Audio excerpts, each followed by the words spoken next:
All right. So today we are going to be studying the book of Job. This book I feel needs no introduction. Um, I feel like many non believers like to refer to the story of Job and use it as a justification for why they don't believe in God.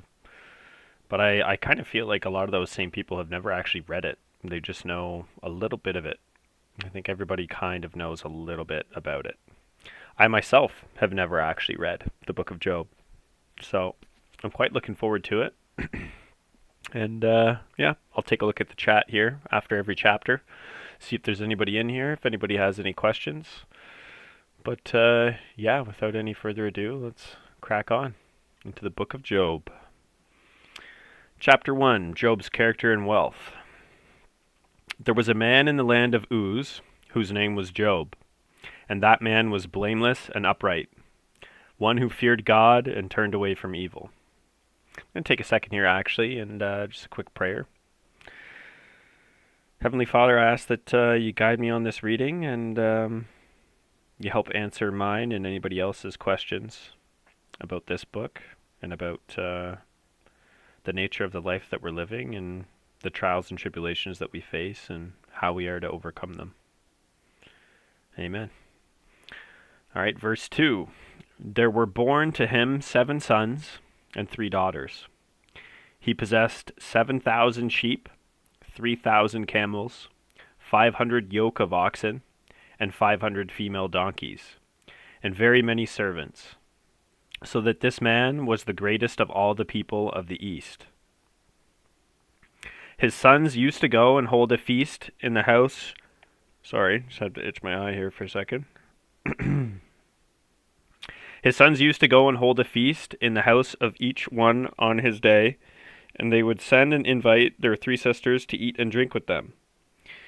And when the days of the feast had run their course, Job would send and consecrate them, and he would rise early in the morning and offer burnt offerings according to the number of them all.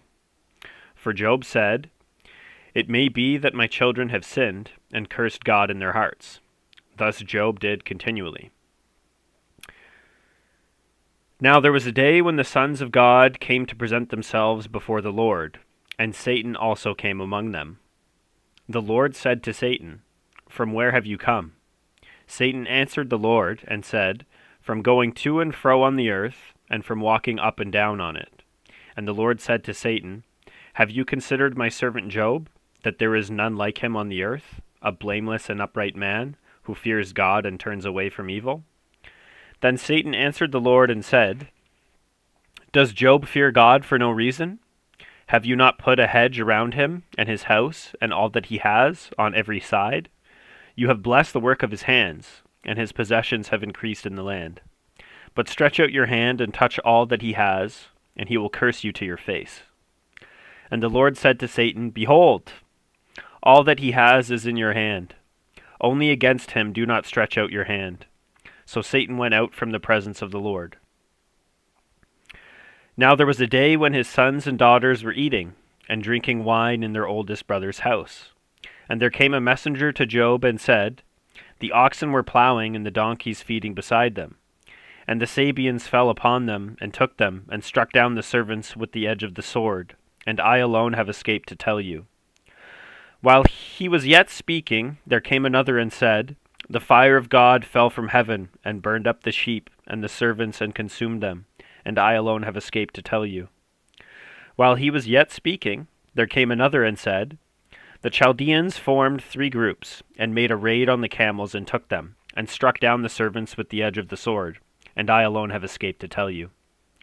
While he was yet speaking, there came another and said, "Your sons and daughters were eating and drinking wine in their oldest brother's house, and behold, a great wind came across the wilderness and struck the 4 corners of the house, and it fell upon the young people, and they are dead, and I alone have escaped to tell you." Then Job arose and tore his robe, and shaved his head, and fell on the ground and worshipped. And he said, "Naked I came from my mother's womb, and naked shall I return. The Lord gave, and the Lord has taken away. Blessed be the name of the Lord." In all this Job did not sin or charge God with wrong. Again, there was a day when the sons of God came to present themselves before the Lord, and Satan also came among them to present himself before the Lord. And the Lord said to Satan, "From where have you come?" Satan answered the Lord and said, "From going to and fro on the earth, and from walking up and down on it." And the Lord said to Satan, "Have you considered my servant Job, that there is none like him on the earth, a blameless and upright man, who fears God and turns away from evil? He still holds fast his integrity, although you incited me against him to destroy him without reason." Then Satan answered the Lord and said, "Skin for skin. All that a man has he will give for his life. But stretch out your hand and touch his bone and his flesh, and he will curse you to your face." And the Lord said to Satan, "Behold, he is in your hand. Only spare his life." So Satan went out from the presence of the Lord, and struck Job with loathsome sores from the sole of his foot to the crown of his head. And he took a piece of broken pottery with which to scrape himself while he sat in the ashes. Then his wife said to him, "Do you still hold fast your integrity? Curse God and die." But he said to her, "You speak as one of the foolish women would speak.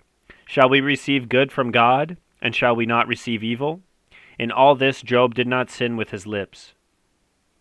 Now when Job's 3 friends heard of all this evil that had come upon him, they came each from his own place: Eliphaz the Temanite, Bildad the Shuhite, and Zophar the Naamathite. They made an appointment together to come to show him sympathy and comfort him. And when they saw him from a distance, they did not recognize him. And they raised their voices and wept, and they tore their robes and sprinkled dust on their heads toward heaven. And they sat with him on the ground 7 days and 7 nights, and no one spoke a word to him, for they saw that his suffering was very great. After this, Job opened his mouth and cursed the day of his birth. And Job said, "Let the day perish on which I was born, and the night that said, a man is conceived. Let that day be darkness. May God above not seek it, nor light shine upon it. Let gloom and deep darkness claim it. Let clouds dwell upon it. Let the blackness of the day terrify it. That night, let thick darkness seize it. Let it not rejoice among the days of the year. Let it not come into the number of the months. Behold, let that night be barren. Let no joyful cry enter it. Let those curse it who curse the day, who are ready to rouse up Leviathan. Let the stars of its dawn be dark. Let it hope for light, but have none, nor see the eyelids of the morning, because it did not shut the doors of my mother's womb, nor hide trouble from my eyes. Why did I not die at birth, come out from the womb and expire? Why did the knees receive me, or why the breasts that I should nurse? For then I would have lain down and been quiet. I would have slept. Then I would have been at rest, with kings and counselors of the earth who rebuilt ruins for themselves, or with princes who had gold, who filled their houses with silver. Or why was I not as hidden stillborn child? Why was I not as a hidden stillborn child, as infants who never see the light? There the wicked cease from troubling, and there the weary are at rest. There the prisoners are at ease together. They hear not the voice of the taskmaster. The small and the great are there, and the slave is free from his master. Why is light given to him who is in misery, and life to the bitter in soul, who long for death, but it comes not, and dig for it more than for hidden treasures, who rejoice exceedingly and are glad when they find the grave? Why is light given to a man whose way is hidden, whom God has hedged in? For my sighing comes instead of my bread, and my groanings are poured out like water.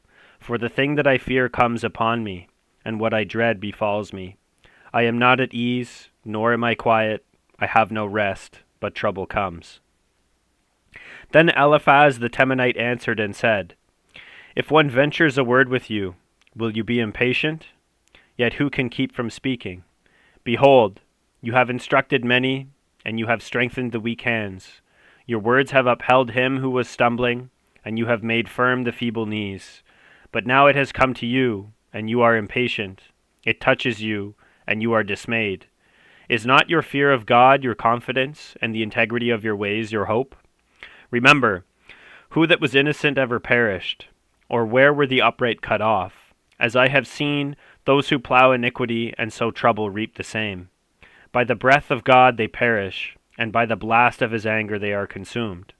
The roar of the lion, the voice of the fierce lion, the teeth of the young lions are broken. The strong lion perishes for lack of prey, and the cubs of the lioness are scattered. Now a word was brought to me stealthily. My ear received the whisper of it. Amid thoughts from visions of the night, when deep sleep falls on men, dread came upon me, and trembling, which made all my bones shake. A spirit glided past my face. The hair of my flesh stood up. It stood still, but I could not discern its appearance. A form was before my eyes. There was silence. Then I heard a voice. Can mortal man be in the right before God? Can a man be pure before his Maker? Even in his servants he puts no trust, and his angels he charges with error. How much more those who dwell in houses of clay, whose foundation is in the dust, who are crushed like the moth, between morning and evening they are beaten to pieces. They perish forever without anyone regarding it.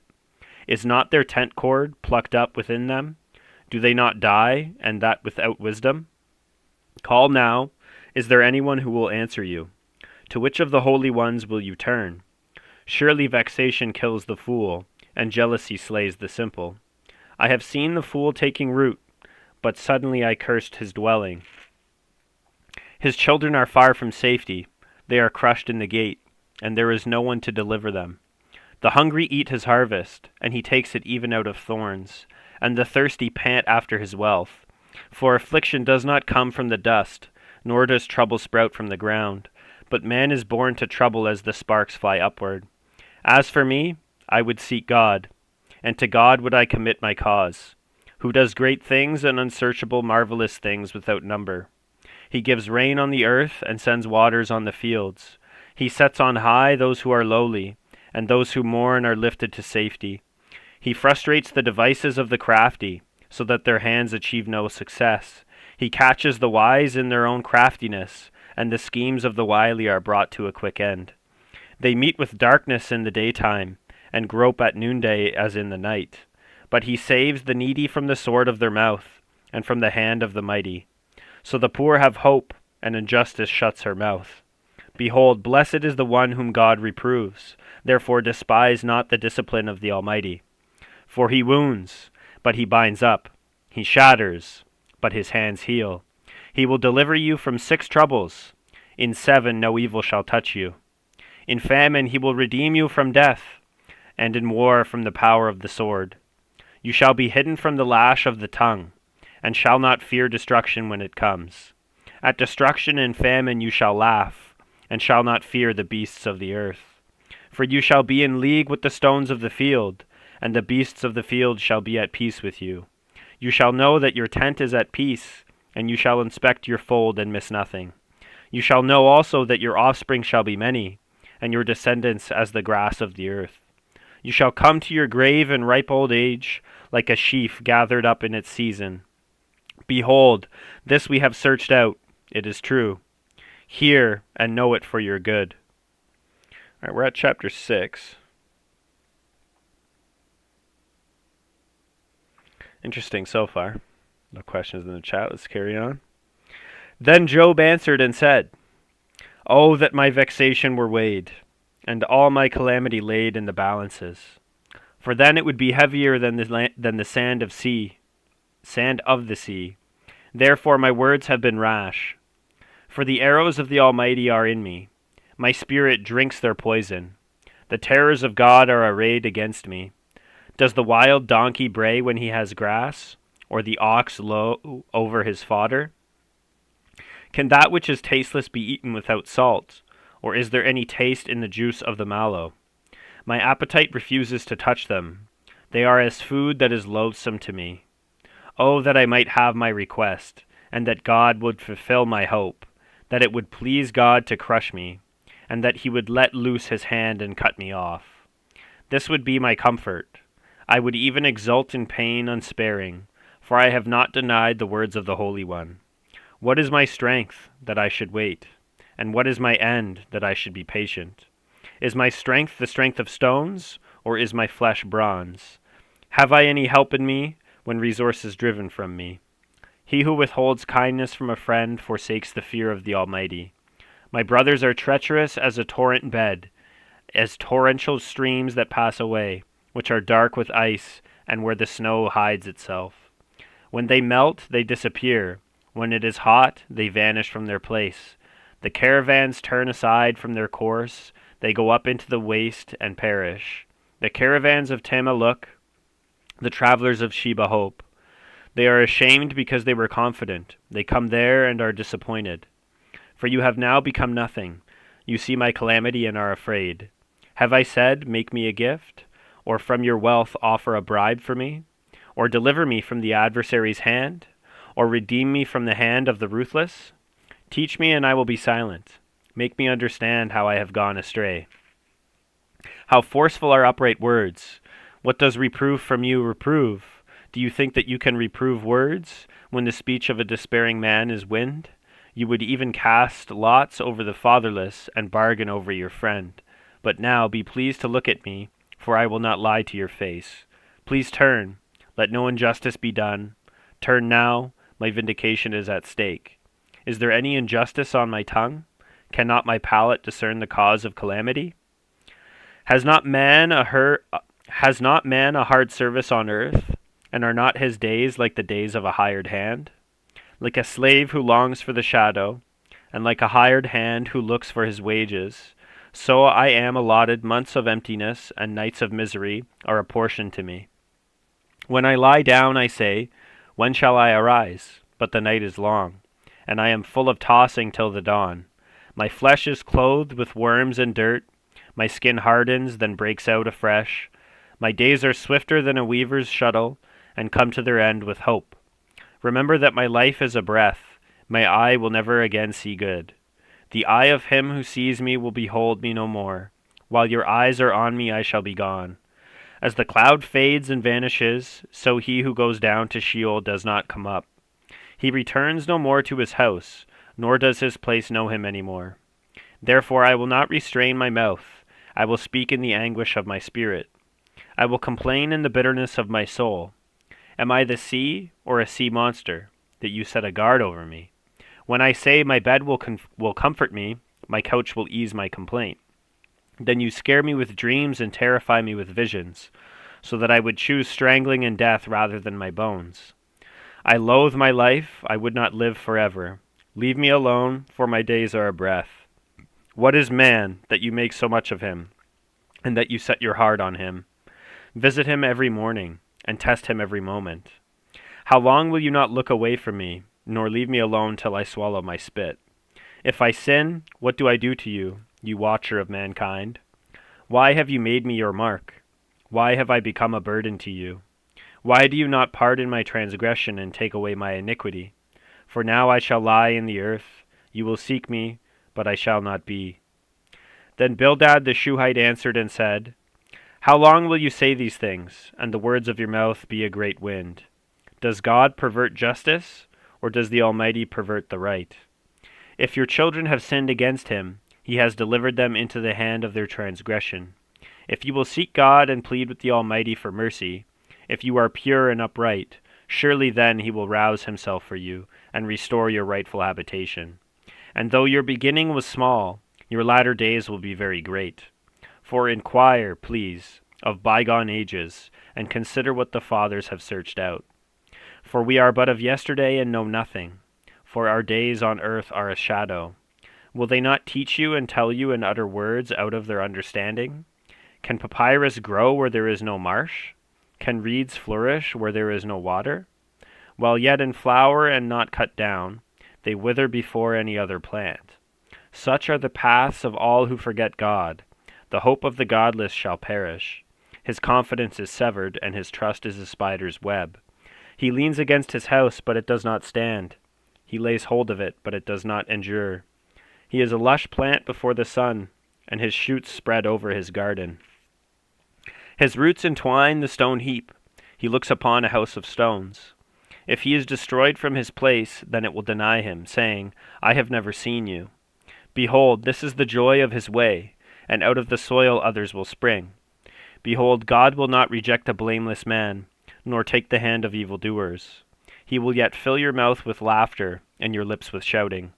Those who hate you will be clothed with shame, and the tent of the wicked will be no more. All right, we're now at chapter 9. Take a sip of my drink.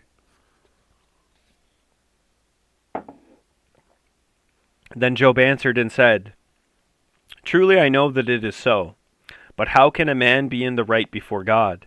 If one wished to contend with him, one could not answer him once in 1,000 times. He is wise in heart and mighty in strength, who has hardened himself against him and succeeded. He who removes mountains, and they know it not, when he overturns them in his anger, who shakes the earth out of its place, and its pillars tremble, who commands the sun, and it does not rise, who seals up the stars, who alone stretched out the heavens and trampled the waves of the sea, who made the Bear and Orion, the Pleiades and the chambers of the south, who does great things beyond searching out, and marvelous things beyond number. Behold, he passes by me, and I see him not. He moves on, but I do not perceive him. Behold, he snatches away, who can turn him back? Who will say to him, What are you doing? God will not turn back his anger. Beneath him bowed the helpers of Rahab. How then can I answer him, choosing my words with him? Though I am in the right, I cannot answer him. I must appeal for mercy to my accuser. If I summoned him and he answered me, I would not believe that he was listening to my voice, for he crushes me with a tempest and multiplies my wounds without cause. He will not let me get my breath, but fills me with bitterness. If it is a contest of strength, behold, he is mighty. If it is a matter of injustice, who can summon him? Though I am in the right, my own mouth would condemn me. Though I am blameless, he would prove me perverse.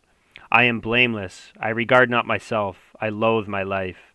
It is all one, therefore I say, he destroys both the blameless and the wicked. When disaster brings sudden death, he mocks at the calamity of the innocent. The earth is given into the hand of the wicked. He covers the faces of its judges. If it is not he, who then is it? My days are swifter than a runner. They flee away, they see no good.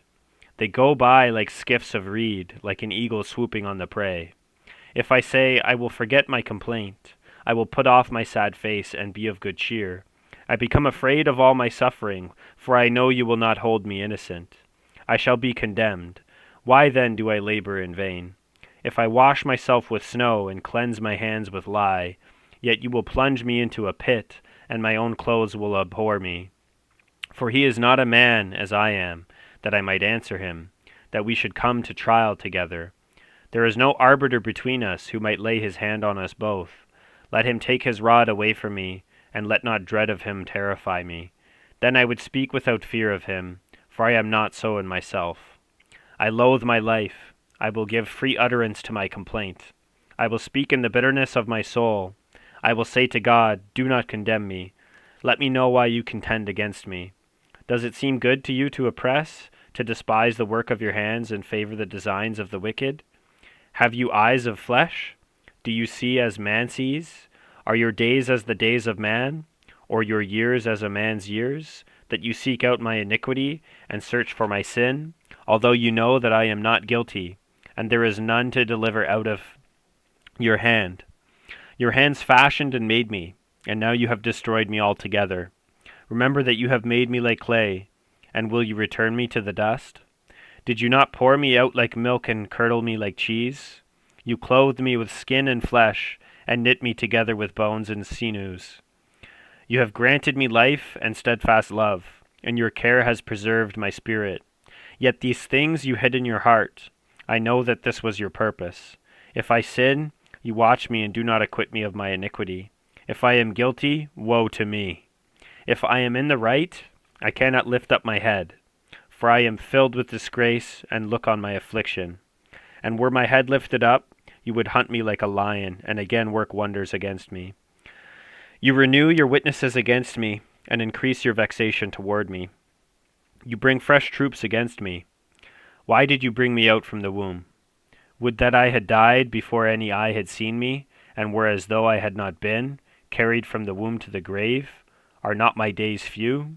Then cease, and leave me alone, that I may find a little cheer before I go, and I shall not return to the land of darkness and deep shadow, the land of gloom like thick darkness, like deep shadow without any order, where light is as thick darkness. Then Zophar the Naamathite answered and said, Should a multitude of words go unanswered, and a man full of talk be judged right? Should your babble silence men, and when you mock, shall no one shame you? For you say, My doctrine is pure, and I am clean in God's eyes. But oh, that God would speak and open his lips to you, and that he would tell you the secrets of wisdom. For he is manifold in understanding. Know then that God exacts of you less than your guilt deserves. Can you find out the deep things of God? Can you find out the limit of the Almighty? It is higher than heaven. What can you do? Deeper than Sheol. What can you know? Its measure is longer than the earth and broader than the sea. If he passes through and imprisons and summons the court, who can turn him back?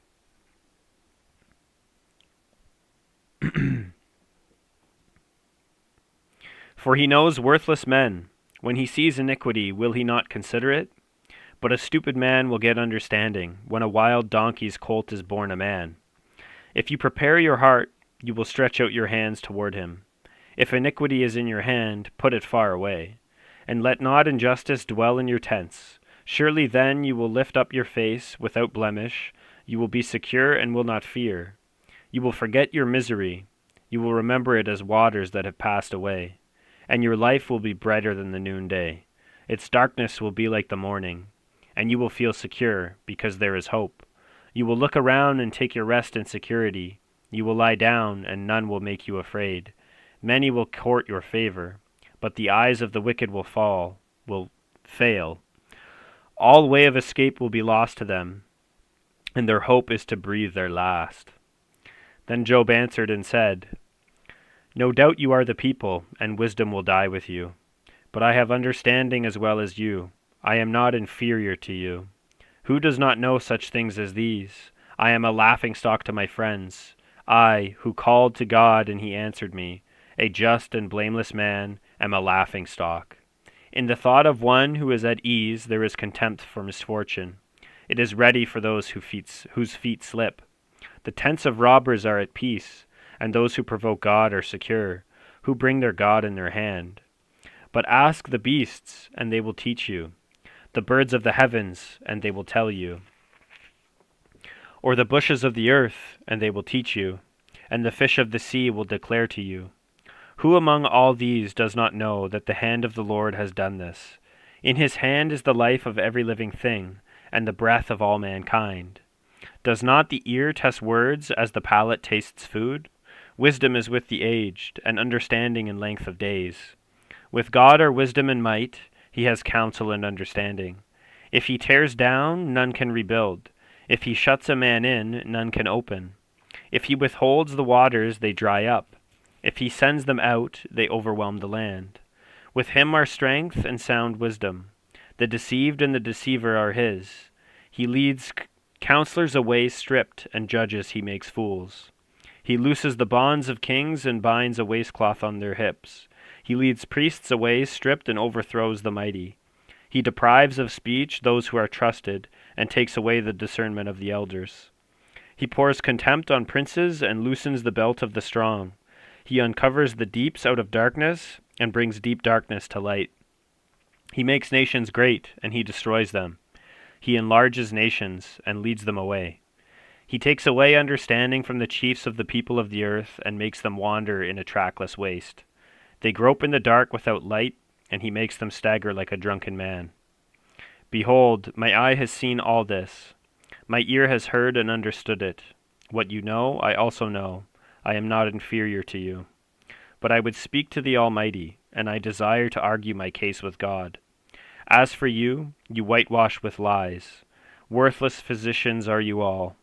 Oh, that you would keep silent, and it would be your wisdom. Hear now my argument, and listen to the pleadings of my lips. Will you speak falsely for God, and speak deceitfully for him? Will you show partiality toward him? Will you plead the case for God? Will it be well with you when he searches you out? Or can you deceive him as one deceives a man? He will surely rebuke you if in secret you show partiality. Will not his majesty terrify you, and the dread of him fall upon you? Your maxims are proverbs of ashes. Your defenses are defenses of clay. Let me have silence, and I will speak, and let come on me what may. Why should I take my flesh in my teeth and put my life in my hand? Though he slay me, I will hope in him. Yet I will argue my ways to his face. This will be my salvation.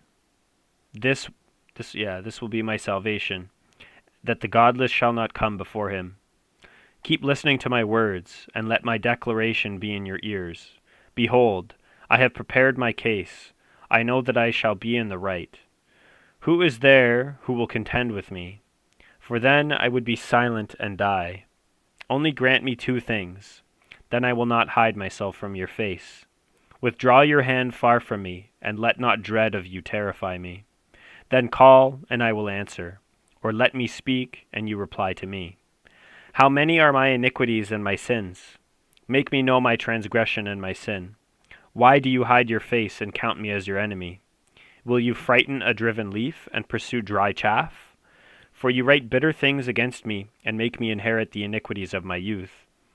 You put my feet in the stocks and watch all my paths. You set a limit for the soles of my feet. Man wastes away like a rotten thing, like a garment that is moth-eaten. Man who is born of a woman is few of days and full of trouble. He comes out like a flower and withers. He flees like a shadow and continues not. And do you open your eyes on such a one, and bring me into judgment with you? Who can bring a clean thing out of an unclean? There is not one. Since his days are determined, and the number of his months is with you, and you have appointed his limits that he cannot pass, look away from him and leave him alone, that he may enjoy, like a hired hand, his day. For there is hope for a tree, if it be cut down, that it will sprout again, and that its shoots will not cease. Though its root grow old in the earth, and its stump die in the soil, yet at the scent of water it will bud and put out branches like a young plant. But a man dies and is laid low. Man breathes his last, and where is he? As waters fail from a lake, and a river wastes away and dries up, so a man lies down and rises not again. Till the heavens are no more, he will not awake, or be roused out of his sleep. Oh, that you would hide me in Sheol, that you would conceal me until your wrath be past, that you would appoint me a set time and remember me. If a man dies, shall he live again? All the days of my service I would wait, till my renewal should come. You would call, and I would answer you. You would long for the work of your hands. For then you would number my steps, you would not keep watch over my sin. My transgression would be sealed up in a bag, and you would cover over my iniquity. But the mountain falls and crumbles away, and the rock is removed from its place. The waters wear away the stones. The torrents wash away the soil of the earth, so you destroy the hope of man. You prevail forever against him, and he passes. You change his countenance and send him away. His sons come to honor, and he does not know it. They are brought low, and he perceives it not. He feels only the pain of his own body, and he mourns only for himself. Then Eliphaz the Temanite answered and said, Should a wise man answer with windy knowledge, and fill his belly with the east wind? Should he argue in unprofitable talk, or in words with which he can do no good? But you are doing away with the fear of God, and hindering meditation before God. For your iniquity teaches your mouth, and you choose the tongue of the crafty. Your own mouth condemns you, and not I. Your own lips testify against you. Are you the first man who was born? Or were you brought forth before the hills? Have you listened in the counsel of God? And do you limit wisdom to yourself? What do you know that we do not know? What do you understand that is not clear to us? Both the gray-haired and the aged are among us, older than your father. Are the comforts of God too small for you, or the word that deals gently with you? Why does your heart carry you away, and why do your eyes flash, that you turn your spirit against God and bring such words out of your mouth? What is man that he can be pure? Or he who is born of a woman that can be righteous?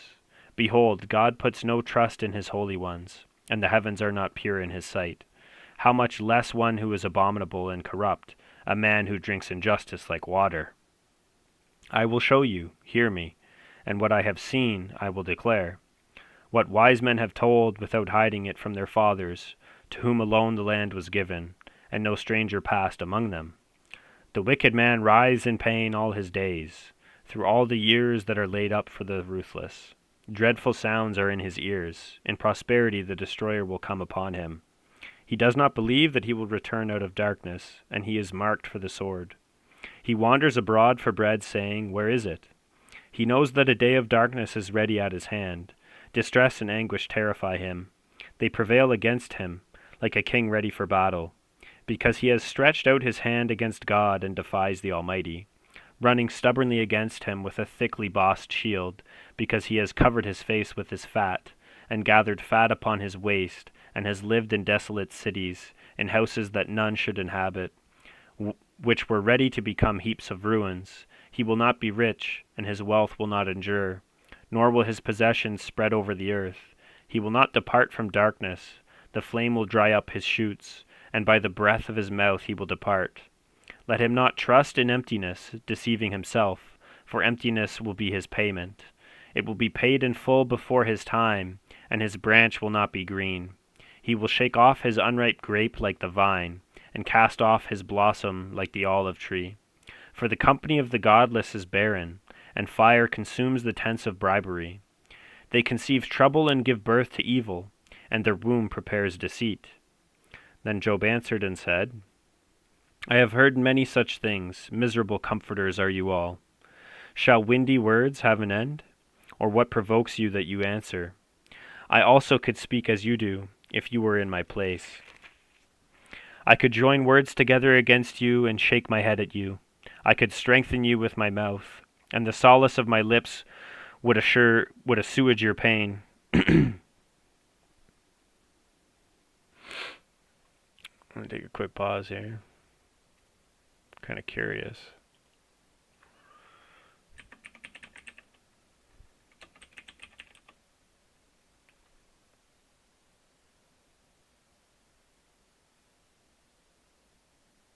Okay. Sweeten, mitigate. Soften. Yeah. The lesson. Okay.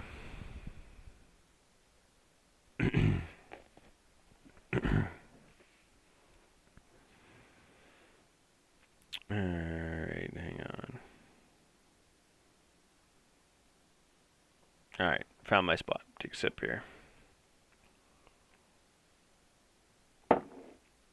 If I speak, my pain is not assuaged, and if I forbear, how much of it leaves me? Surely now God has worn me out. He has made desolate all my company, and he has shriveled me up, which is a witness against me. And my leanness has risen up against me. It testifies to my face. He has torn me in his wrath and hated me. He has gnashed his teeth at me. My adversary sharpens his eyes against me. Men have gaped at me with their mouth.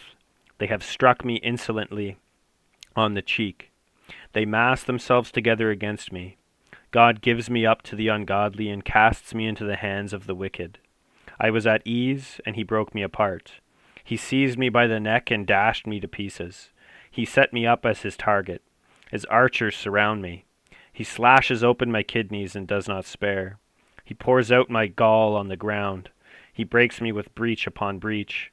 He runs upon me like a warrior. I have sewed sackcloth upon my skin and have laid my strength in the dust. My face is red with weeping, and on my eyelids is deep darkness, although there is no violence in my hands, and my prayer is pure. O earth, cover not my blood, and let my cry find no resting place. Even now, behold, my witness is in heaven, and he who testifies for me is on high. My friends scorn me. My eye pours out tears to God, that he would argue the case of a man with God, as a son of man does with his neighbor. For when a few years have come, I shall go the way from which I shall not return. My spirit is broken, my days are extinct, the graveyard is ready for me. Surely there are mockers about me, and my eye dwells on their provocation. Lay down a pledge for me with you. Who is there who will put up security for me? Since you have closed their hearts to understanding, therefore you will not let them triumph. He who informs against his friends to get a share of their property, the eyes of his children will fail. He has made me a byword of the peoples, and I am one before whom men spit. My eye has grown dim from vexation, and all my members are like a shadow. The upright are appalled at this, and the innocent stirs himself up against the godless. Yet the righteous holds to his way, and he who has clean hands grows stronger and stronger. But you, come on again, all of you, and I shall not find a wise man among you. My days are past, my plans are broken off, the desires of my heart.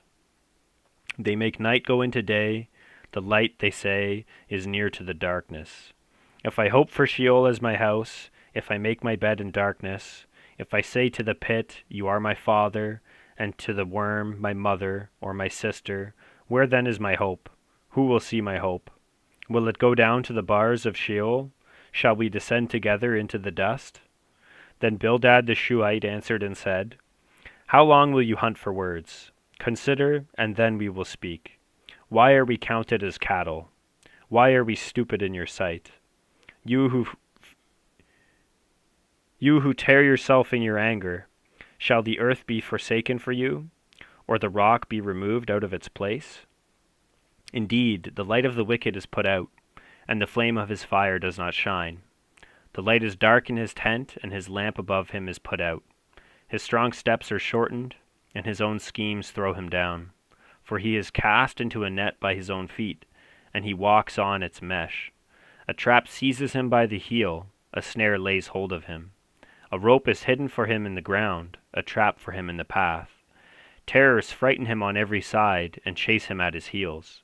His strength is famished, and calamity is ready for his stumbling. It consumes the parts of his skin, the firstborn of death consumes his limbs.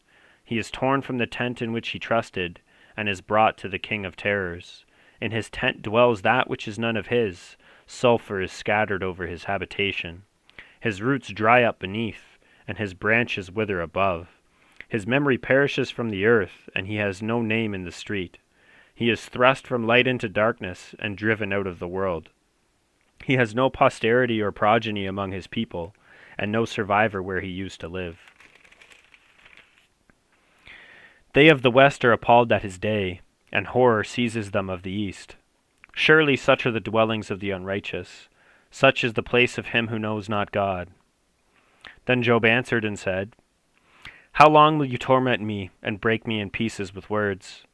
These 10 times you have cast reproach upon me. Are you not ashamed to wrong me? And even if it be true that I have erred, my error remains with myself. If indeed you magnify yourselves against me, and make my disgrace an argument against me, know then that God has put me in the wrong, and closed his net about me. Behold, I cry out violence, but I am not answered. I call for help, but there is no justice. He has walled up my day so that I cannot pass, and he has set darkness upon my paths. He has stripped from me my glory and taken the crown from my head. He breaks me down on every side, and I am gone, and my hope has he pulled up like a tree. He has kindled his wrath against me and counts me as his adversary. His troops come on together. They have cast up their siege ramp against me and encamp around my tent. He has put my brothers far from me, and those who knew me are wholly estranged from me. My relatives have failed me. My close friends have forgotten me. The guests in my house and my maidservants count me as a stranger. I have become a foreigner in their eyes. I call to my servant, but he gives me no answer. I must plead with him with my mouth for mercy. My breath is strange to my wife, and I am a stench to the children of my own mother. Even young children despise me. When I rise, they talk against me. All my intimate friends abhor me, and those whom I loved have turned against me. My bones stick to my skin and to my flesh, and I have escaped by the skin of my teeth. Have mercy on me, have mercy on me, O you, my friends, for the hand of God has touched me. Why do you, like God, pursue me? Why are you not satisfied with my flesh? Oh, that my words were written. Oh, that they were inscribed in a book. Oh, that with an iron pen and lead they were engraved in the rock forever. For I know that my Redeemer lives, and at the last he will stand upon the earth. And after my skin has been thus destroyed, yet in my flesh I shall see God, whom I shall see for myself, and my eyes shall behold, and not another. My heart faints within me. If you say, How will we pursue him? And the root of the matter is found in him. Be afraid of the sword, for wrath brings the punishment of the sword, that you may know there is a judgment.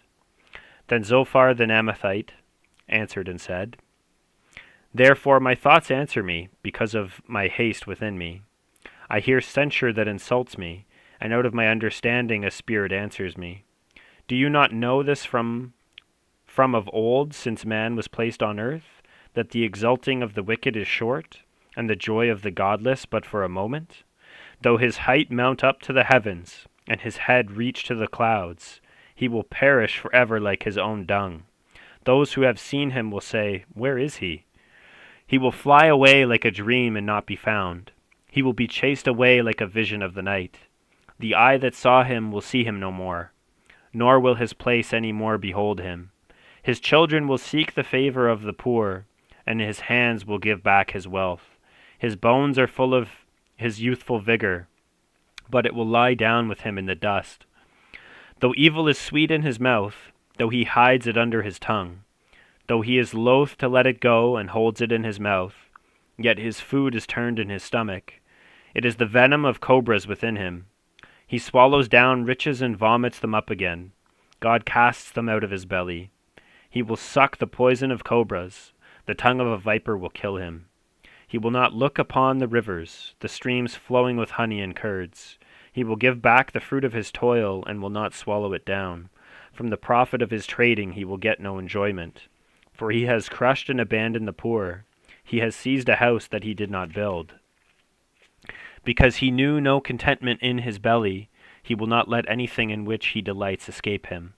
There was nothing left after he had eaten. Therefore his prosperity will not endure. In the fullness of his sufficiency he will be in distress. The hand of everyone in misery will come against him. To fill his belly to the full, God will send his burning anger against him, and rain it upon him into his body. He will flee from an iron weapon. A bronze arrow will strike him through. It is drawn forth and comes out of his body. The glittering point comes out of his gallbladder. Terrors come upon him. Utter darkness is laid up for his treasures. A fire not fanned will devour him. What is left in his tent will be consumed. The heavens will reveal his iniquity, and the earth will rise up against him. The possessions of his house will be carried away, dragged off in the day of God's wrath. This is the wicked man's portion from God, the heritage decreed for him by God. Then Job answered and said, Keep listening to my words, and let this be your comfort. Bear with me, and I will speak, and after I have spoken, mock on. As for me, is my complaint against man? Why should I not be impatient? Look at me and be appalled, and lay your hand over your mouth. When I remember, I am dismayed, and shuddering seizes my flesh. Why do the wicked live, reach old age, and grow mighty in power? Their offspring are established in their presence, and their descendants before their eyes.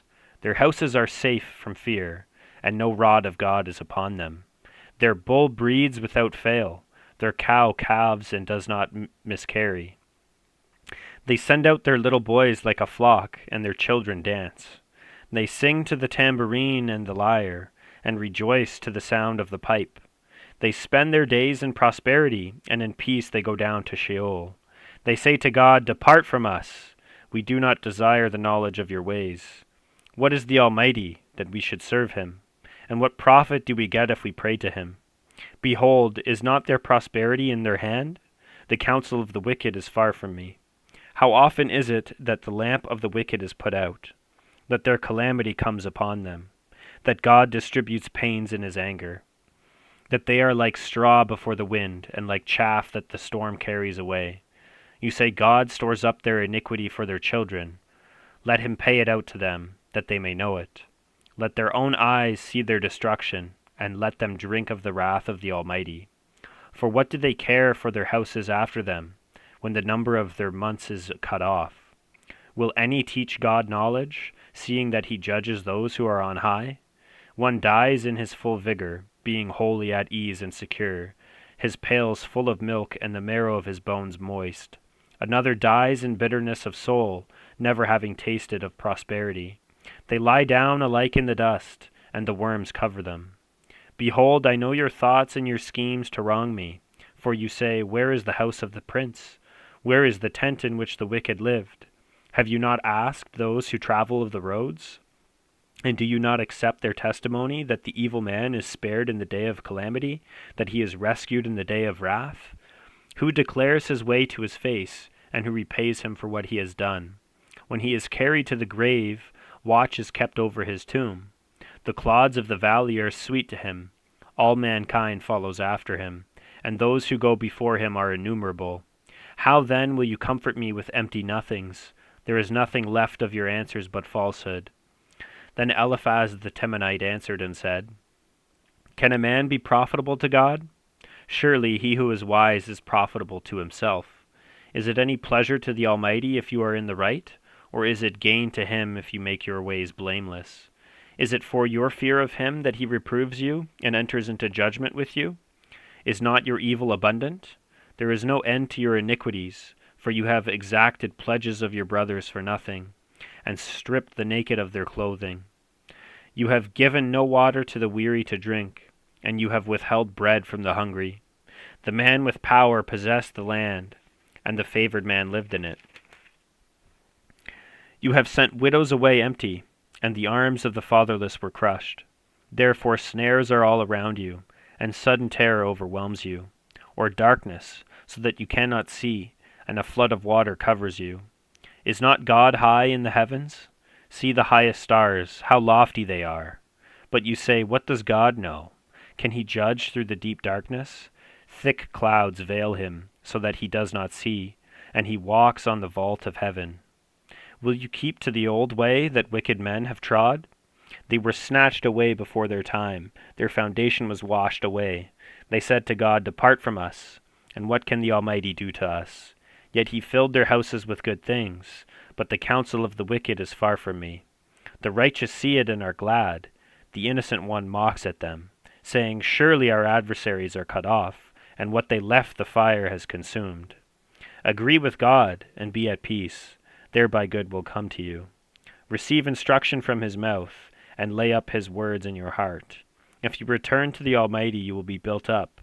If you remove injustice far from your tents, if you lay gold in the dust, and gold of Ophir among the stones of the torrent bed, then the Almighty will be your gold, and your precious silver. For then you will delight yourself in the Almighty, and lift up your face to God. You will make your prayer to him, and he will hear you. And you will pay your vows. You will decide on a matter, and it will be established for you, and light will shine on your ways. For when they are humbled, you say, It is because of pride, but he saves the lowly. He delivers even the one who is not innocent, who will be delivered through the cleanness of your hands. Saw a word there I didn't know, Ophir. So Ophir is a land with high quality gold whose location is uncertain. Interesting. Okay.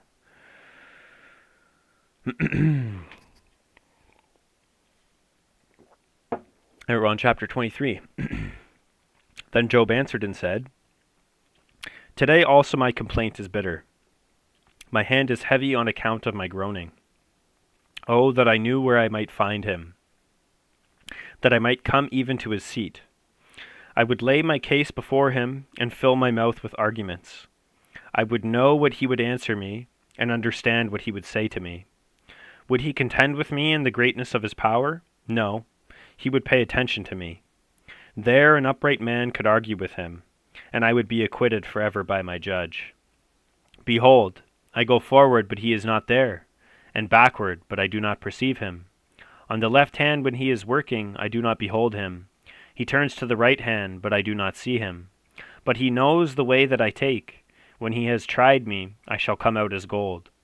My foot has held fast to his steps. I have kept his way and have not turned aside. I have not departed from the commandment of his lips. I have treasured the words of his mouth more than my portion of food. But he is unchangeable, and who can turn him back? What he desires, that he does. For he will complete what he appoints for me, and many such things are in his mind.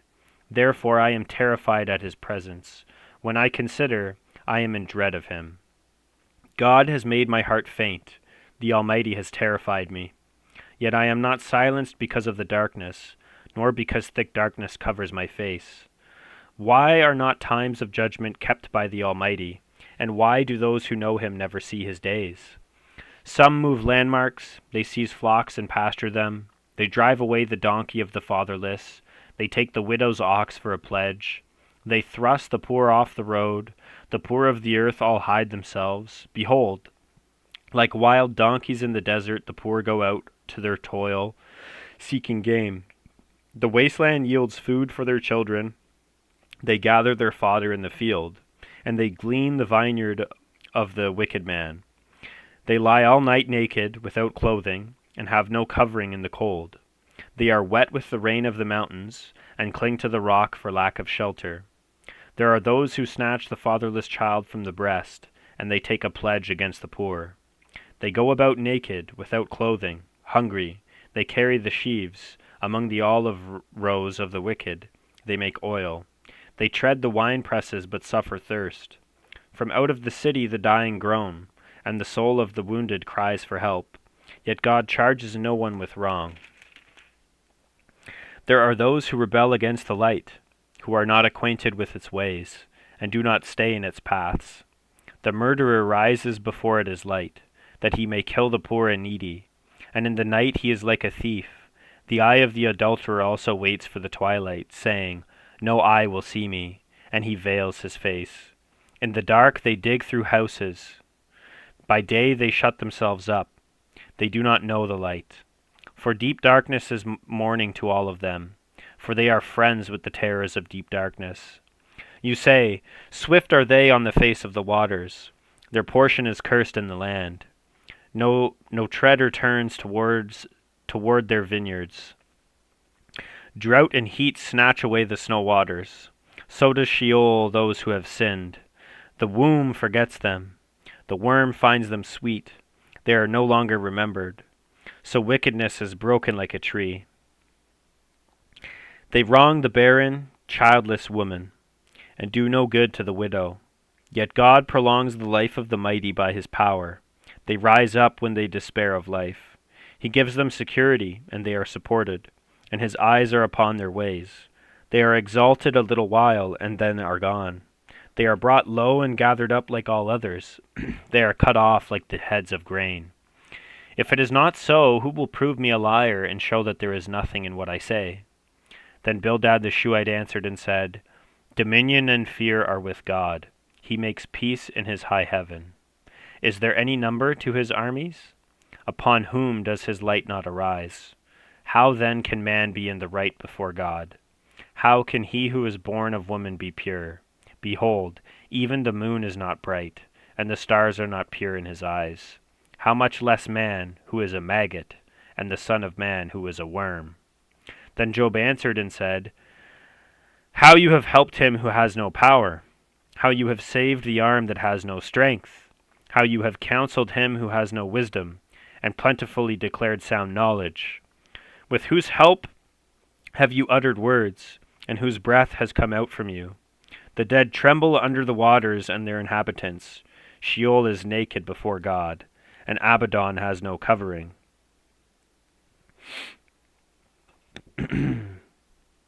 He stretches out the north over the void, and hangs the earth on nothing.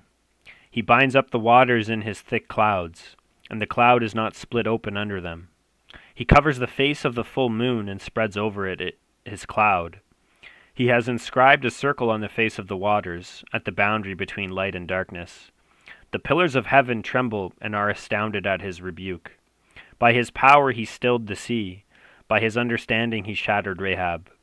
By his wind the heavens were made fair. His hand pierced the fleeing serpent. Behold, these are but the outskirts of his ways, and how small a whisper do we hear of him. But the thunder of his power who can understand? And Job again took up his discourse and said, As God lives, who has taken away my right, and the Almighty, who has made my soul bitter, as long as my breath is in me, and the Spirit of God is in my nostrils, my lips will not speak falsehood, and my tongue will not utter deceit. Far be it from me to say that you are right. Till I die I will not put away my integrity from me. I hold fast my righteousness and will not let it go. My heart does not reproach me for any of my days. Let my enemy be as the wicked, and let him who rises up against me be as the unrighteous. For what is the hope of the godless when God cuts him off, when God takes away his life? Will God hear his cry when distress comes upon him? Will he take delight in the Almighty? Will he call upon God at all times? I will teach you concerning the hand of God. What is with the Almighty I will not conceal. Behold, all of you have seen it yourselves. Why then have you become altogether vain? This is the portion of a wicked man with God, and the heritage that oppressors receive from the Almighty. If his children are multiplied, it is for the sword, and his descendants have not enough bread. Those who survive him the pestilence buries, and his widows do not weep. Though he heap up silver like dust, and pile up clothing like clay, he may pile it up, but the righteous will wear it, and the innocent will divide the silver. He builds houses like a moth's, like a booth that a watchman makes. He goes to bed rich, but will do so no more. He opens his eyes, and his wealth is gone. Terrors overtake him like a flood. In the night a whirlwind carries him off. The east wind lifts him up, and he is gone. It sweeps him out of his place. It hurls at him without pity. He flees from its power in headlong flight. It claps its hands at him and hisses at him from its place. Surely there is a mine for silver, and a place for gold that they refine. Iron is taken out of the earth, and copper is smelted from the ore. Man puts an end to darkness, and searches out to the farthest limit the ore in gloom and deep darkness. He opens shafts in a valley away from where anyone lives. They are forgotten by travelers. They hang in the air, far away from mankind. They swing to and fro. As for the earth, out of it comes bread, but underneath it is turned up as by fire. Its stones are the place of sapphires, and it has dust of gold. That path no bird of prey knows, and the falcon's eye has not seen it. The proud beasts have not trodden it, the lion has not passed over it. Man puts his hand to the flinty rock and overturns mountains by the roots. He cuts out channels in the rocks, and his eye sees every precious thing. He dams up the streams so that they do not trickle, and the thing that is hidden he brings out to light. But where shall wisdom be found? And where is the place of understanding? Man does not know its worth, and it is not found in the land of the living. The deep says, "It is not in me," and the sea says, "It is not with me." It cannot be bought for gold, and silver cannot be weighed as its price. It cannot be valued in the gold of Ophir, and precious onyx or sapphire. Gold and glass cannot equal it, nor can it be exchanged for jewels of fine gold. No mention shall be made of coral or of crystal. The price of wisdom is above pearls. The topaz of Ethiopia cannot equal it, nor can it be valued in pure gold. From where, then, does wisdom come? And where is the place of understanding? It is hidden from the eyes of all living, and concealed from the birds of the air. Abaddon and Death say, "We have heard a rumor of it with our ears." God understands the way to it, and he knows its place. For he looks to the ends of the earth and sees everything under the heavens. When he gave to the wind its weight, and apportioned the waters by measure, when he made a decree for the rain, and a way for the lightning of the thunder, then he saw it and declared it, he established it, and searched it out. And he said to man, "Behold, the fear of the Lord, that is wisdom, and to turn away from evil is understanding."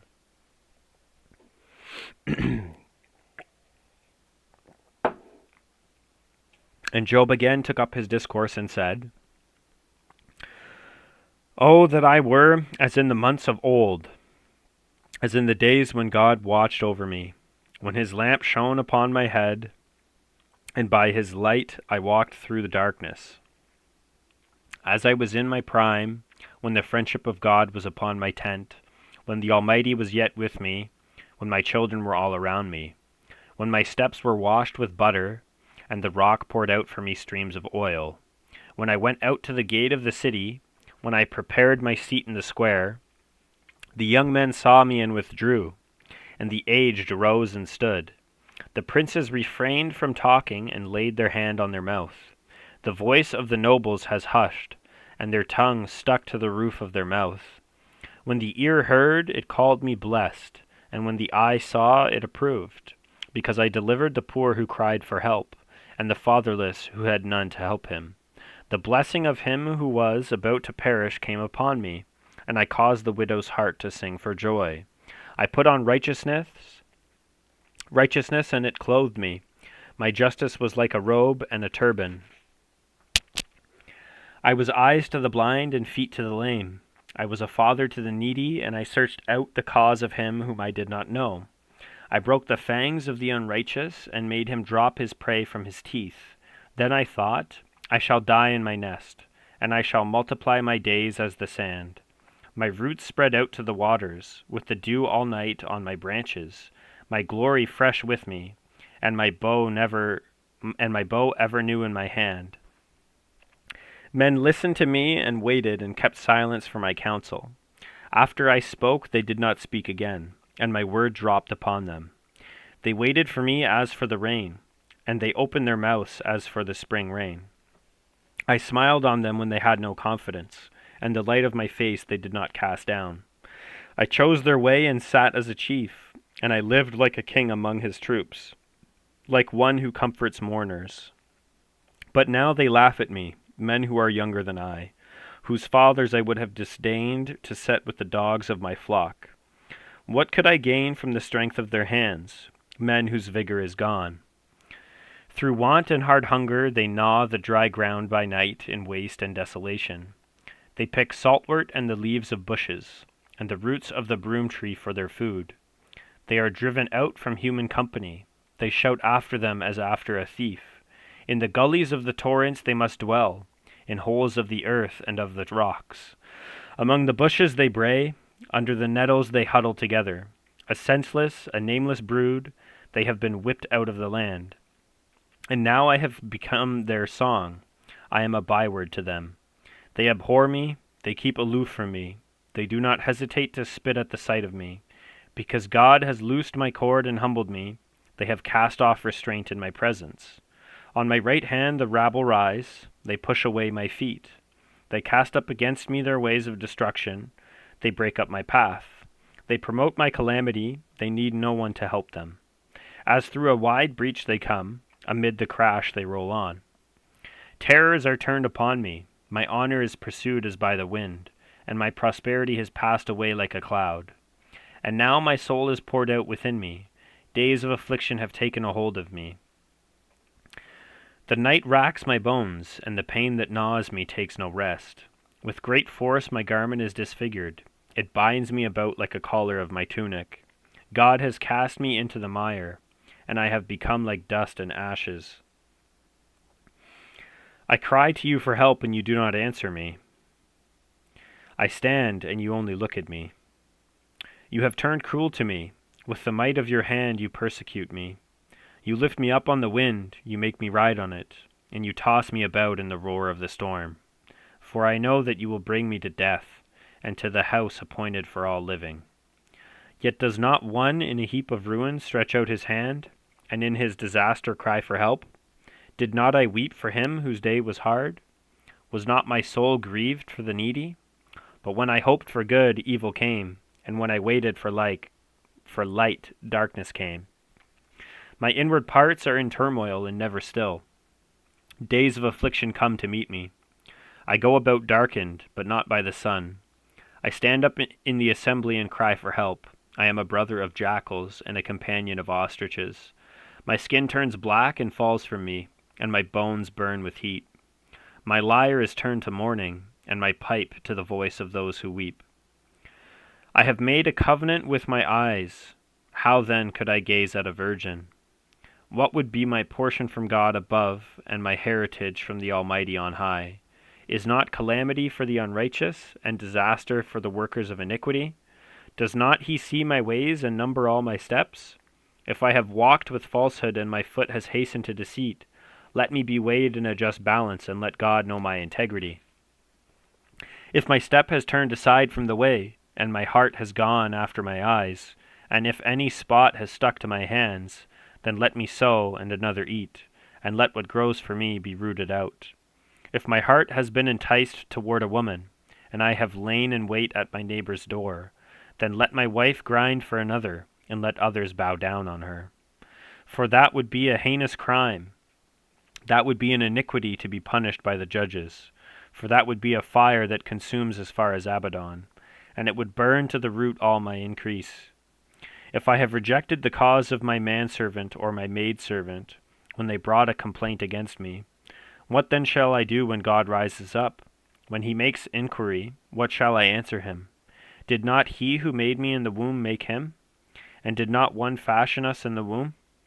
If I have withheld anything that the poor desired, or have caused the eyes of the widow to fail, or have eaten my morsel alone, and the fatherless has not eaten of it, for from my youth the fatherless grew up with me as with a father, and from my mother's womb I guided the widow.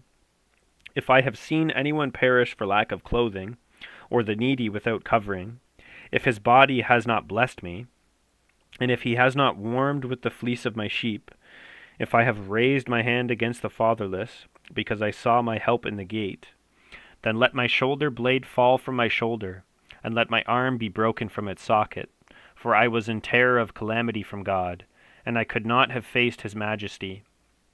If I have made gold from my trust, or called fine gold my confidence, if I have rejoiced because my wealth was abundant, or because my hand had found much, if I have looked at the sun when it shone, or the moon moving in splendor, and my heart has been secretly enticed, and my mouth has kissed my hand, this also would be an iniquity to be punished by the judges, for I would have been false to God above. If I have rejoiced at the ruin of him who hated me, or exulted when evil overtook him, I have not let my mouth sin by asking for his life with a curse. If the men of my tent have not said, who is there that has not been filled with his meat? The sojourner has not lodged in the street. I have opened my doors to the traveler. If I have concealed my transgressions as others do, by hiding my iniquity in my heart, because I stood in great fear of the multitude, and the contempt of families terrified me, so that I kept silence and did not go out of doors. Oh, that I had one to hear me. Here is my signature. Let the Almighty answer me. Oh, that I had the indictment written by my adversary. Surely I would carry it on my shoulder. I would bind it on me as a crown. I would give him an account of all my steps. Like a prince I would approach him. If my land has cried out against me, and its furrows have wept together, if I have eaten its yield without payment, and made its owners breathe their last, let thorns grow instead of wheat, and foul weeds instead of barley. The words of Job are ended. Okay.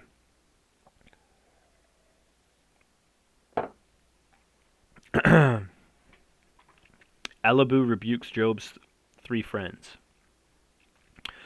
So these three men ceased to answer Job, because he was righteous in his own eyes. Then Elihu, the son of Barashel, the Buzite, of the family of Ram, burned with anger. He burned with anger at Job because he justified himself rather than God.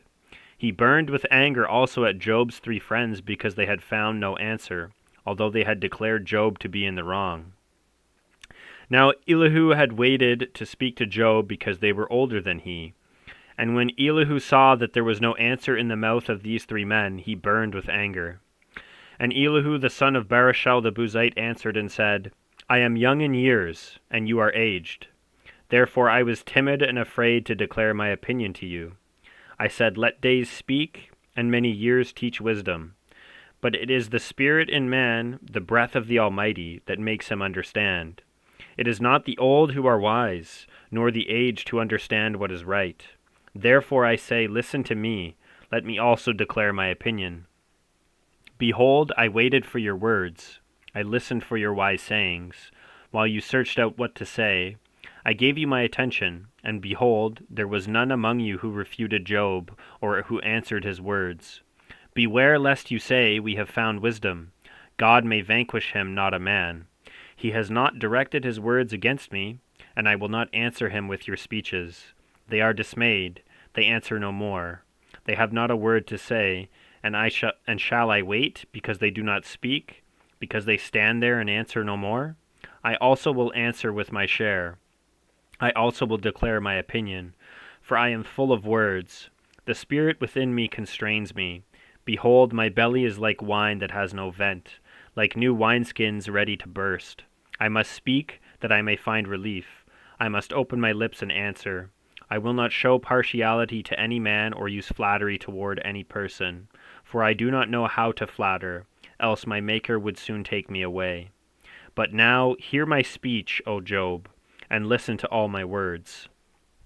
Behold, I open my mouth, the tongue in my mouth speaks. My words declare the uprightness of my heart, and what my lips know they speak sincerely. The Spirit of God has made me, and the breath of the Almighty gives me life. Answer me, if you can. Set your words in order before me, take your stand.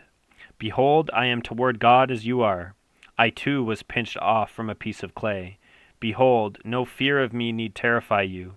My pressure will not be heavy upon you. Surely you have spoken in my ears, and I have heard the sound of your words. You say, I am pure, without transgression. I am clean, and there is no iniquity in me. Behold, he finds occasions against me. He counts me as his enemy. He puts my feet in the stocks, and watches all my paths. Behold, in this you are not right. I will answer you, for God is greater than man. Why do you contend against him, saying, he will answer none of man's words? For God speaks in one way, and in two, though man does not perceive it.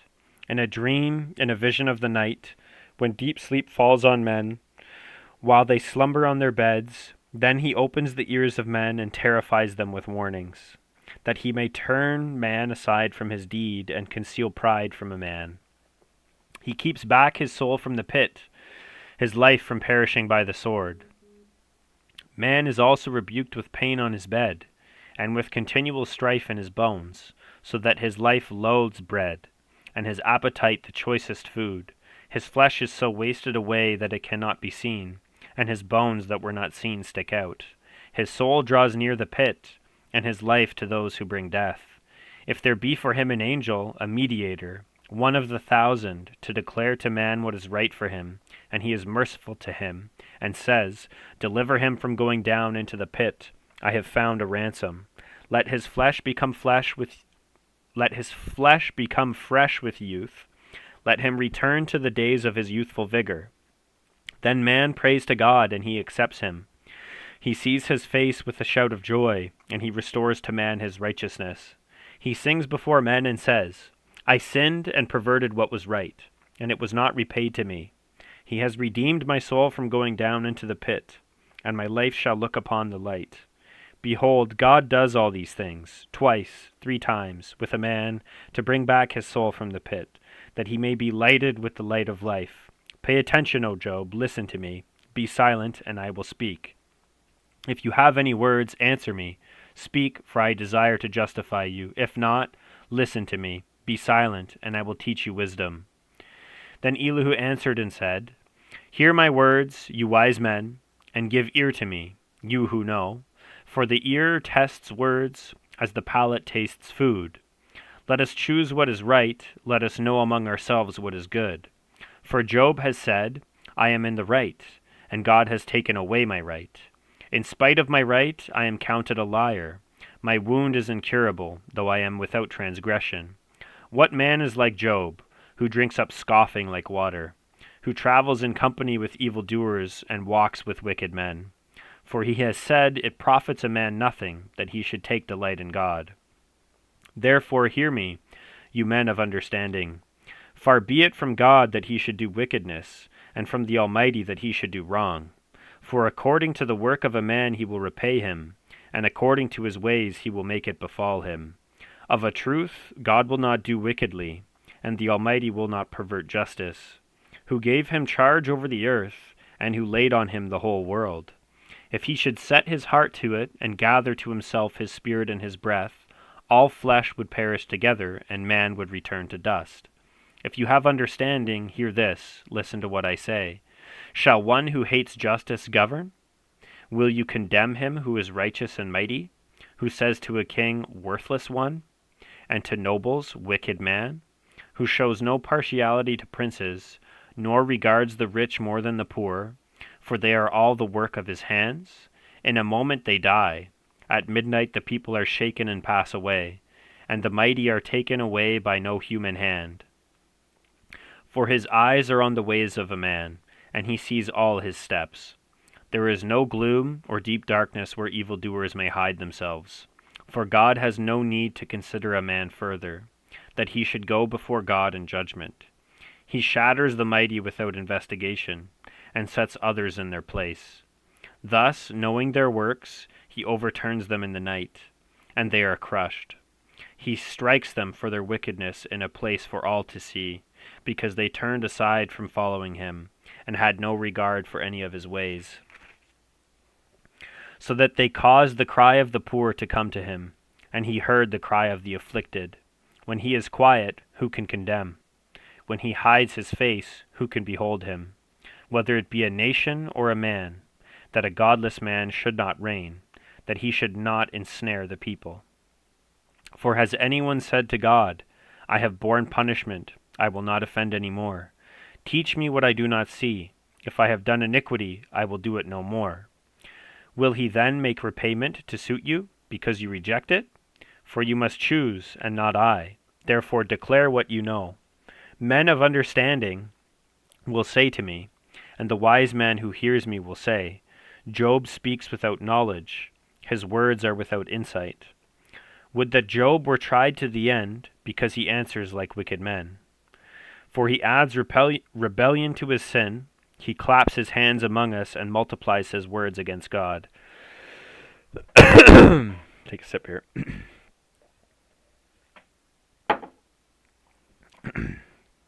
And Elihu answered and said, Do you think this to be just? Do you say, It is my right before God, that you ask, What advantage have I? How am I better off than if I had sinned? I will answer you and your friends with you. Look at the heavens, and see, and behold the clouds, which are higher than you. If you have sinned, what do you accomplish against him? And if your transgressions are multiplied, what do you do to him? If you are righteous, what do you give to him? Or what does he receive from your hand? Your wickedness concerns a man like yourself, and your righteousness a son of man. Because of the multitude of oppressions people cry out. They call for help because of the arm of the mighty. But none says, Where is God, my Maker, who gives songs in the night, who teaches us more than the beasts of the earth, and makes us wiser than the birds of the heavens? There they cry out, but he does not answer, because of the pride of evil men. Surely God does not hear an empty cry, nor does the Almighty regard it. How much less when you say that you do not see him, that the case is before him, and you are waiting for him. And now, because his anger does not punish, and he does not take much note of transgression, Job opens his mouth in empty talk. He multiplies words without knowledge. And Elihu continued and said, Bear with me a little, and I will show you, for I have yet something to say on God's behalf. I will get my knowledge from afar and ascribe righteousness to my Maker. For truly my words are not false. One who is perfect in knowledge is with you. Behold, God is mighty, and does not despise any. He is mighty in strength and understanding. He does not keep the wicked alive, but gives the afflicted their right. He does not withdraw his eyes from the righteous, but with kings on the throne he sets them forever, and they are exalted. And if they are bound in chains and caught in the cords of affliction, then he declares to them their work and their transgressions, that they are behaving arrogantly. He opens their ears to instruction and commands that they return from iniquity. If they listen and serve him, they complete their days in prosperity, and their years in pleasantness. But if they do not listen, they perish by the sword and die without knowledge. The godless in heart cherish anger. They do not cry for help when he binds them. They die in youth, and their life ends among the cult prostitutes. He delivers the afflicted by their affliction, and opens their ear by adversity. He also allured you out of distress into a broad place where there was no cramping, and what was set on your table was full of fatness. But you are full of the judgment on the wicked. Judgment and justice seize you. Beware lest wrath entice you into scoffing, and let not the greatness of the ransom turn you aside. Will your cry for help avail to keep you from distress, or all the force of your strength? Do not long for the night, when peoples vanish in their place. Take care, do not turn to iniquity, for this you have chosen rather than affliction. Behold, God is exalted in his power. Who is a teacher like him? Who has prescribed for him his way? Or who can say, you have done wrong? Remember to extol his work, of which men have sung. All mankind has looked on it. Man beholds it from afar. Behold, God is great, and we know him not. The number of his years is unsearchable. For he draws up the drops of water. They distill his mist in rain, which the skies pour down and drop on mankind abundantly. Can anyone understand the spreading of the clouds, the thunderings of his pavilion? Behold, he scatters his lightning about him, and covers the roots of the sea. For by these he judges peoples. He gives food in abundance. He covers his hands with the lightning and commands it to strike the mark. Its crashing declares his presence. The cattle also declare that he rises. At this also my heart trembles and leaps out of its place. Keep listening to the thunder of his voice and the rumbling that comes from his mouth. Under the whole heaven he lets it go, and his lightning to the corners of the earth. After it his voice roars. He thunders with his majestic voice, and he does not restrain the lightnings when his voice is heard. God thunders wondrously with his voice. He does great things that we cannot comprehend. For to the snow he says, fall on the earth. Likewise to the downpour, his mighty downpour. He seals up the hand of every man, that all men whom he made may know it. Then the beasts go into their lairs, and remain in their dens. From its chamber comes the whirlwind, and cold from the scattering winds. By the breath of God ice is given, and the broad waters are frozen fast. He loads the thick cloud with moisture. The clouds scatter his lightning. They turn around and around by his guidance, to accomplish all that he commands them on the face of the habitable world. Whether for correction or for his land or for love, he causes it to happen. Hear this, O Job. Stop and consider the wondrous works of God. Do you know how God lays his command upon them, and causes the lightning of his cloud to shine? Do you know the balancings of the clouds, the wondrous works of him who is perfect in knowledge? You whose garments are hot when the earth is still because of the south wind? Can you, like him, spread out the skies, hard as a cast metal mirror? Teach us what we shall say to him. We cannot draw up our case because of darkness. Shall it be told him that I would speak? Did a man ever wish that he would be swallowed up? And now no one looks on the light when it is bright in the skies, when the wind has passed and cleared them. Out of the north comes golden splendor. God is clothed with awesome majesty. The Almighty, we cannot find him. He is great in power. Justice and abundant righteousness he will not violate. Therefore men fear him. He does not regard any who are wise in their own conceit. Then the Lord answered Job out of the whirlwind and said, Who is this that darkens counsel by words without knowledge?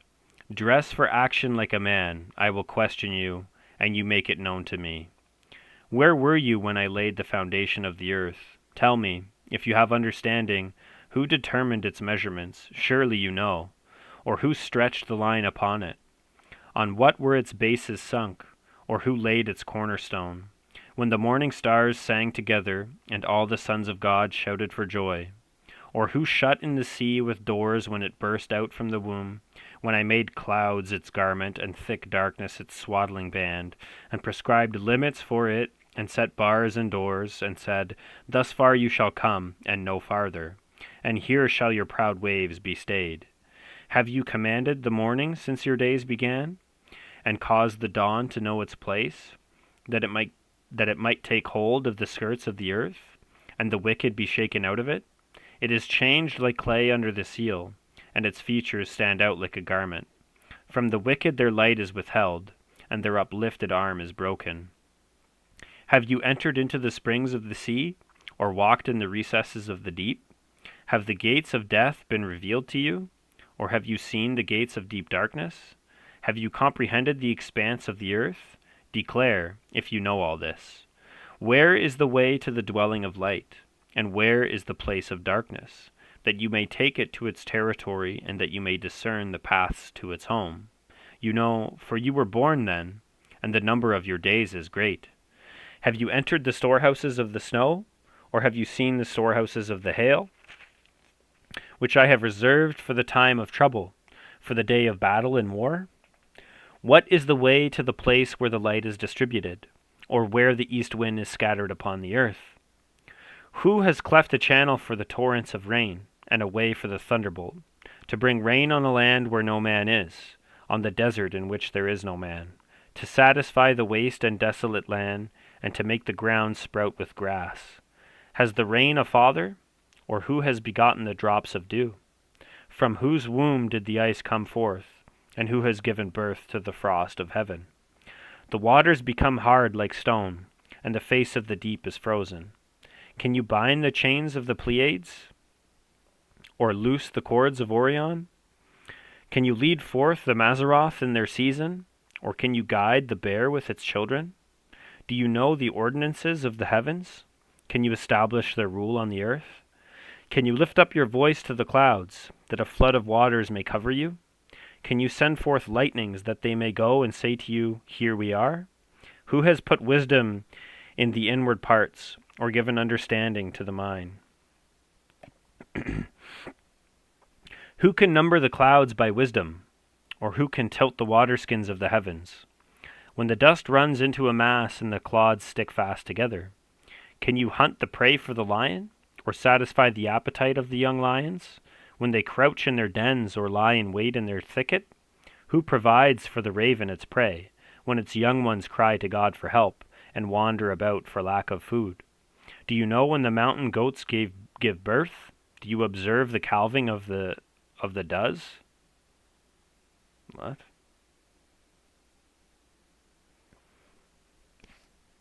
Of the does. Does.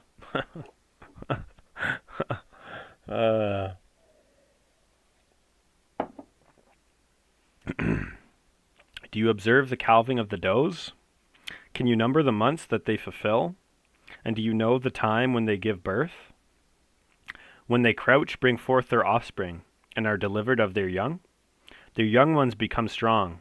They grow up in the open. They go out and do not return to them. Who has let the wild donkey go free? Who has loosed the bonds of the swift donkey, to whom I have given the arid plain for his home, and the salt land for his dwelling place? He scorns the tumult of the city. He hears not the shouts of the driver. He ranges the mountains as his pasture, and he searches after every green thing. Is the wild ox willing to serve you? Will he spend the night at your manger? Can you bind him in the furrow with ropes, or will he harrow the valleys after you? Will you depend on him because his strength is great, and will you leave to him your labor? Do you have faith in him that he will return your grain, and gather it to your threshing floor? The wings of the ostrich wave proudly, but are they the pinions and plumage of love? For she leaves her eggs to the earth, and lets them be warmed on the ground, forgetting that a foot may crush them, and that the wild beast may trample them. She deals cruelly with her young, as if they were not hers. Though her labor be in vain, yet she has no fear, because God has made her forget wisdom, and given her no share in understanding. When she rouses herself to flee, she laughs at the horse and his rider. Do you give the horse his might? Do you clothe his neck with a mane? Do you make him leap like the locust? His majestic snorting is terrifying. He paws in the valley and exults in his strength. He goes out to meet the weapons. He laughs at fear and is not dismayed. He does not turn back from the sword.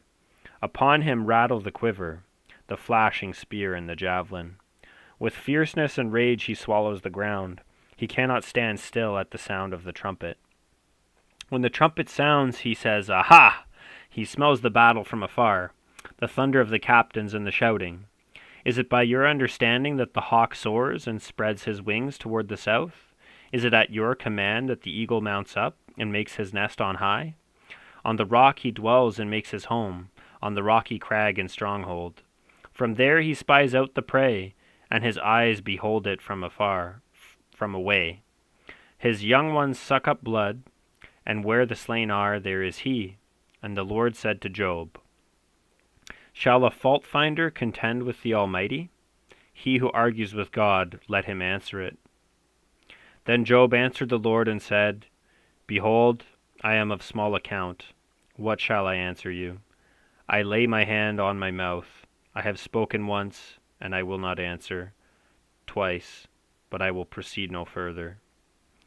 Then the Lord answered Job out of the whirlwind and said, "Dress for action like a man. I will question you, and you make it known to me. Will you even put me in the wrong? Will you condemn me that you may be in the right? Have you an arm like God, and can you thunder with a voice like his? Adorn yourself with majesty and dignity. Clothe yourself with glory and splendor. Pour out the overflowings of your anger, and look on everyone who is proud and abase him. Look on everyone who is proud and bring him low, and tread down the wicked where they stand. Hide them all in the dust together. Bind their faces in the world below. Then will I also acknowledge to you that your own right hand can save you. Behold, Behemoth, which I made as I made you. He eats grass like an ox. Behold his strength in his loins, and his power in the muscles of his belly. I'm just reading what Behemoth is.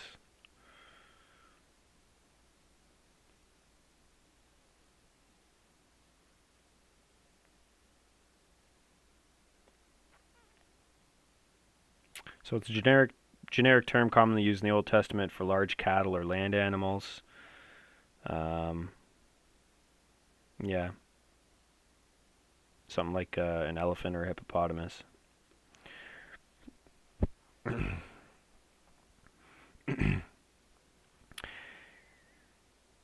Behold his strength in his loins, and his power in the muscles of his belly.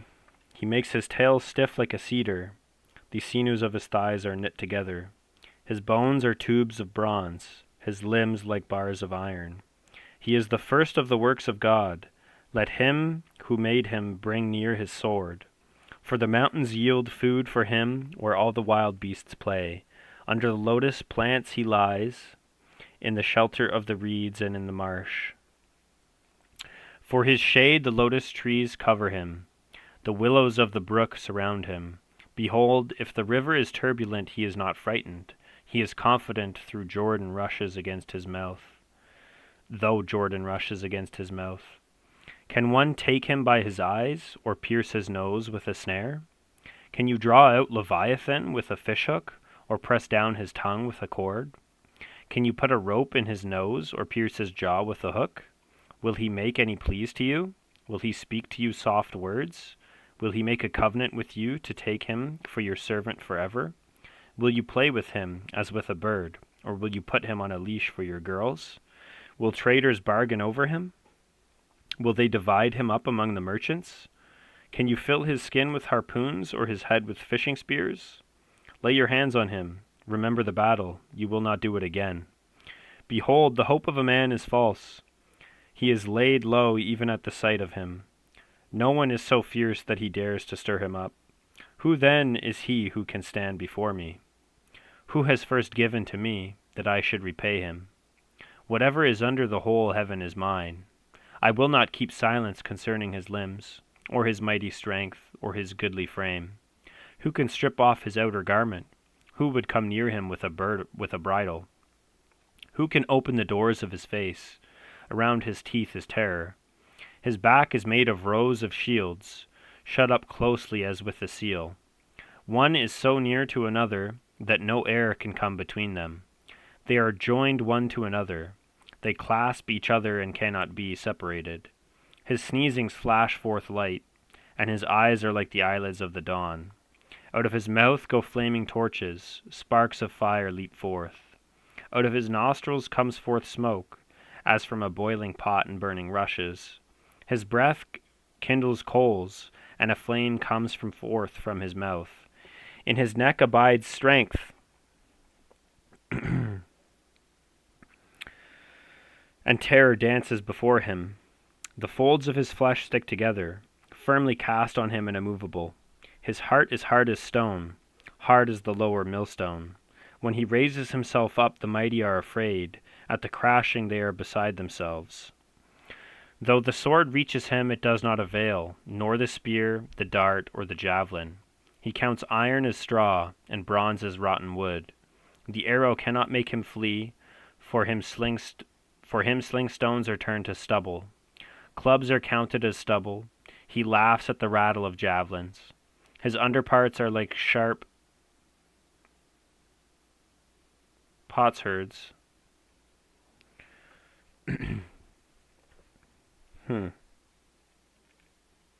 Interesting. Curious what that is. Figure that out. Let's see.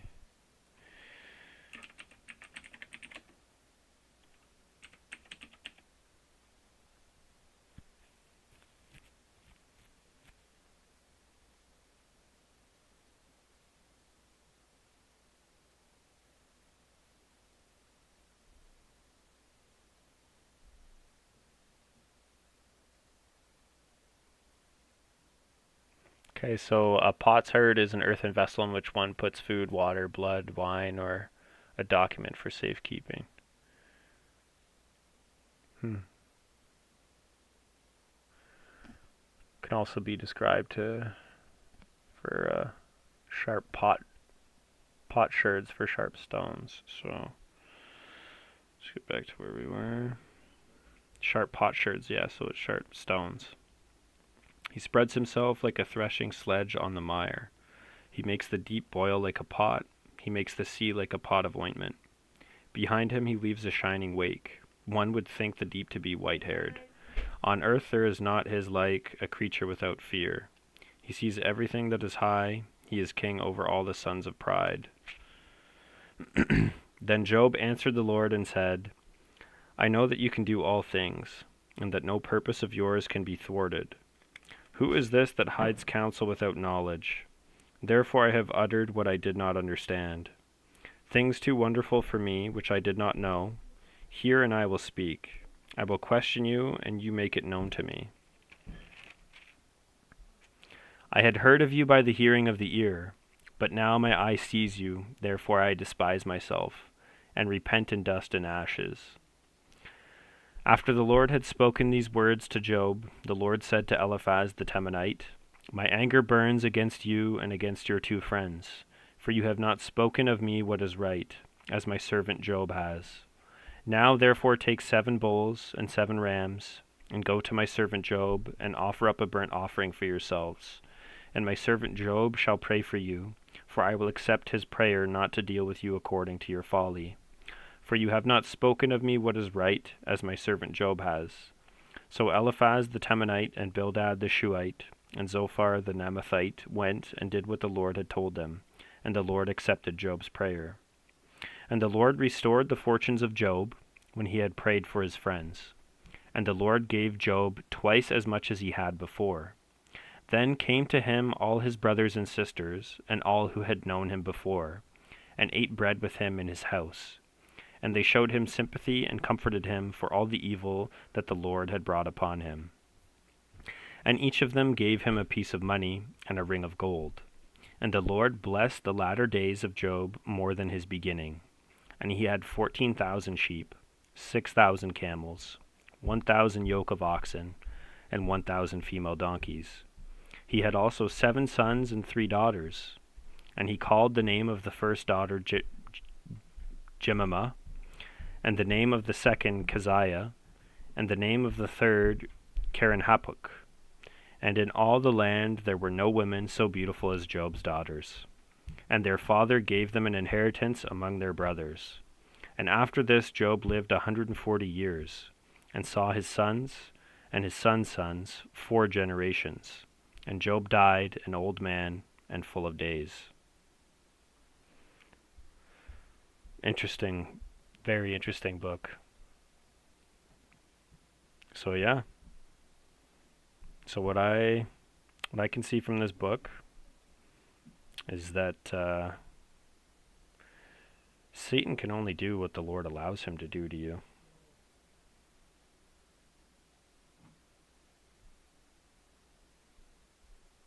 And that's what I see. But that Satan wants to do things to you, and that God can permit them. But that ultimately, if you choose to side with the Lord, He's got you in the end. And if you side with Satan, if you curse the Lord, then Satan's getting what he wants.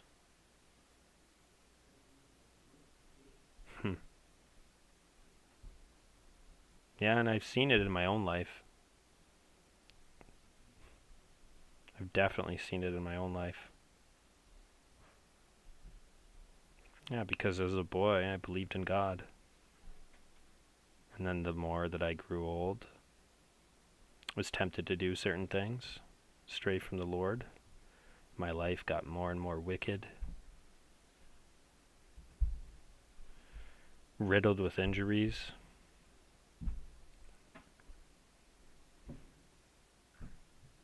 But when I turned and headed back to the Lord, blessings just started coming my way. And yeah, my life is far better than it was before. God is good. I hope you all enjoyed this